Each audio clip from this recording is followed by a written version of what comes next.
أعوذ بالله من الشيطان الرجيم. بسم الله الرحمن الرحيم. قل للمؤمنين يغضوا من أبصارهم ويحفظوا فروجهم ذلك أزكى لهم إن الله خبير بما يصنعون. الله نبيه. സൂറത്തു നൂറ് ആയത്ത് 30. ഖുൽ നബിയെ താങ്കൾ പറയുക, ലിൽ മുഅ്മിനീന വിശ്വാസികളോട് അഥവാ വിശ്വാസികളായ പുരുഷന്മാരോട് എന്നർത്ഥം.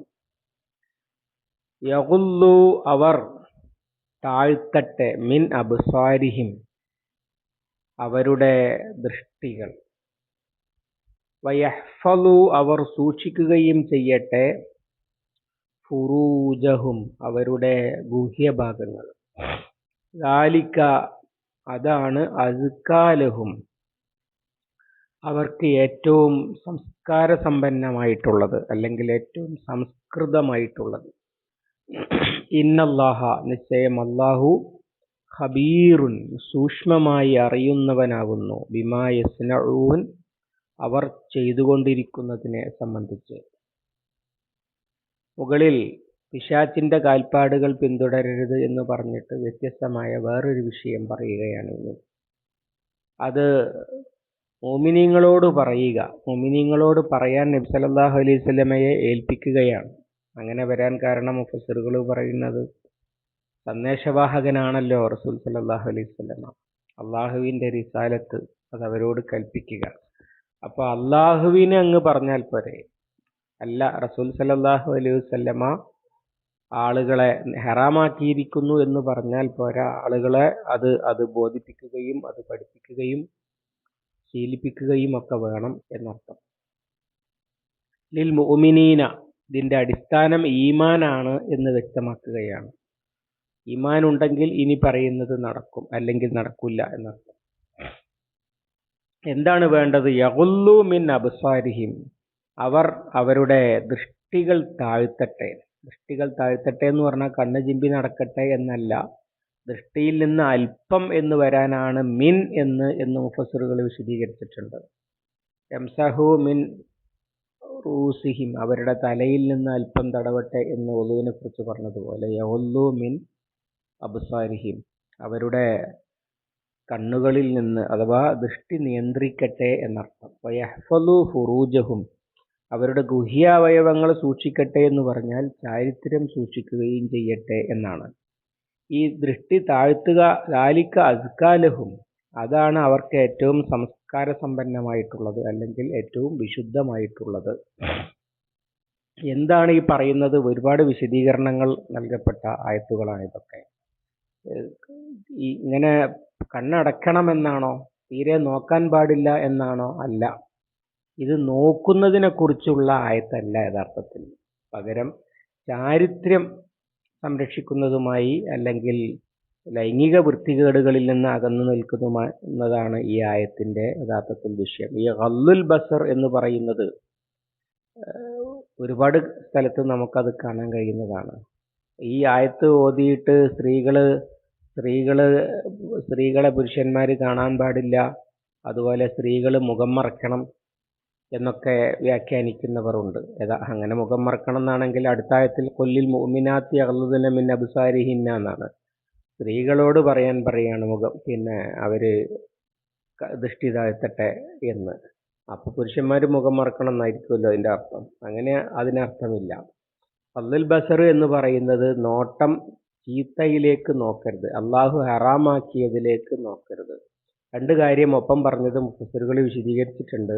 ഒന്ന് കാര്യവും ഒന്ന് കാരണവും ഒന്ന് അതിന്റെ ഫലവുമാണ് എന്ന്. അഥവാ ദൃഷ്ടി താഴ്ത്തിയാൽ ചാരിത്രം ലൈംഗിക സദാചാരം പാലിക്കാൻ എളുപ്പം കഴിയും. നബി സല്ലല്ലാഹു അലൈഹി വസല്ലമ യുവാക്കളോട് കല്യാണം കഴിക്കാൻ പറയുന്നിടത്ത് ഇത് നമുക്ക് കാണാൻ കഴിയുന്നതാണ്. അഥവാ യാ മാശറ ശബാബ് മൻ ഇസ്തതാഅ മിൻകുമുൽ ബാഅത ഫല്യതസവ്വജ് ഫഇന്നഹാ അഗല്ലു ലിൽ ബസർ വഹ്സനു ലിൽ ഫർജ്. നിങ്ങൾ ശേഷിയെത്തിയാൽ കല്യാണം കഴിക്കട്ടെ, അതാണ് ദൃഷ്ടി താഴ്ത്താനും ചാരിത്രം സംരക്ഷിക്കാനും ഏറ്റവും നല്ലത്. വമല്ലം യസ്തതി ഫഅലൈഹി ബിസ്സൗമി ഫഇന്നഹു ലഹു വിജാഉൻ.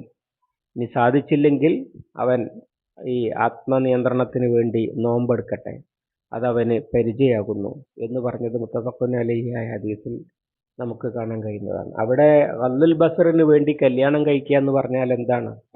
ഈ ഗദ്ദുൽ ബസർ എന്ന് പറയുന്നത് നമ്മളെ നാട്ടിലെ സാധാരണ വായ്നോക്കുകൾ എന്ന് പറയലുണ്ട്. ഈ സ്ത്രീകളെയൊക്കെ ഇങ്ങനെ നോക്കിക്കൊണ്ട് ഉളുപ്പില്ലാതെ നടക്കുന്ന ആളുകളെ കുറിച്ച്. അതിന്റെ നേർ വിപരീതമാണ് ഗദ്ദുൽ ബസർ. അതുകൊണ്ടാണ് വായ്നോക്കിയാകാതിരിക്കാൻ കല്യാണം കഴിക്കുക എന്ന് നബി സല്ലല്ലാഹു അലൈഹി വസല്ലമ യുവാക്കളെ ഉപദേശിച്ചിരിക്കുന്നത്.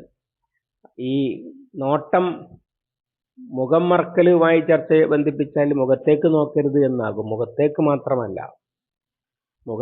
മാത്രമല്ല ശരീരത്തിന്റെ വടിവ്, ആകാര ഭംഗി ഇങ്ങനെയുള്ളതൊക്കെ മുന്നിൽ നിന്നോ പിന്നിൽ നിന്നോ ഒക്കെ കണ്ട് ആസ്വദിക്കുക. ശഹ്വത്തോടുകൂടി ലൈംഗിക തൽപരതയോടുകൂടി നോക്കിക്കൊണ്ടിരിക്കുക, അതൊഴിവാക്കണം എന്നാണ് ഈ പറഞ്ഞതിന്റെ യഥാർത്ഥത്തിലുള്ള അർത്ഥം. ഇത് അന്യ സ്ത്രീകളുമായി മാത്രം ബന്ധപ്പെട്ടതാണോ? അല്ല. മുഹറമാത്തായ അഥവാ മാതാവ്, പെങ്ങള്, മകള് പോലെയുള്ളവരുടെ ശരീരത്തിലേക്ക് പോലും ശഹ്വത്തോടു കൂടി നോക്കുന്നത് കടുത്ത ഹറാമായിട്ടാണ് പണ്ഡിതന്മാർ വിശദീകരിച്ചിട്ടുള്ളത്. അതുപോലെ തന്നെ ഈ സ്വവർഗരതിയുടെ ആളുകൾക്ക് താല്പര്യം തോന്നുന്ന തരത്തിലുള്ള ആൺകുട്ടികളെ അങ്ങനെ നോക്കുന്നത്, അതുപോലെ പുരുഷന്മാരുടെ തന്നെ ഔറത്ത്, ഗുഹ്യാവയവങ്ങളിലേക്ക് അങ്ങനെയുള്ള ഒക്കെ നോക്കുന്നത് മുതൽ ഒക്കെ ഗദ്ദുൽ ബസറിന്റെ പരിധിയിൽപ്പെടുന്നതാണ്. അതൊക്കെ ഒഴിവാക്കണം എന്നാണ്. അഥവാ നോട്ടത്തിന്റെ കാര്യത്തിൽ ചാരിത്ര വിശുദ്ധി സൂക്ഷിക്കണം എന്ന് പറയുകയാണ്. കാരണം മുമ്പ് പറഞ്ഞത് വീടുകളിലേക്ക് കടന്നു ചെല്ലുമ്പോൾ പാലിക്കേണ്ട മര്യാദയാണ്. അങ്ങനെ അന്യ വീട്ടിനകത്തേക്ക് കയറി ചെന്നാൽ വീട്ടിലുള്ളവരിലേക്ക് നോക്കുമ്പോൾ ഗദ്ദുൽ ബസർ കൂടുതൽ ശ്രദ്ധിക്കണം. കാരണം അവർ വീട്ടിനകത്ത് പുറത്ത് കാണുന്നത് പോലെയല്ല ഉണ്ടാക്കുക.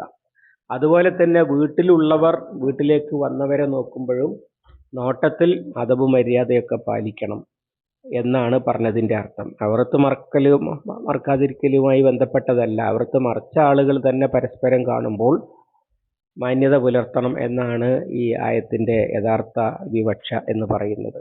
അത് പുരുഷന്മാരെ നോക്കുമ്പോഴും അതുപോലെ അമ്രദിനെ നോക്കുമ്പോഴും സ്വന്തക്കാരായ മുഹറമാത്തായ സ്ത്രീകളെ നോക്കുമ്പോഴും ഒക്കെ അന്യരെ പോലെ തന്നെ പാലിക്കേണ്ട സംഗതിയാണ്.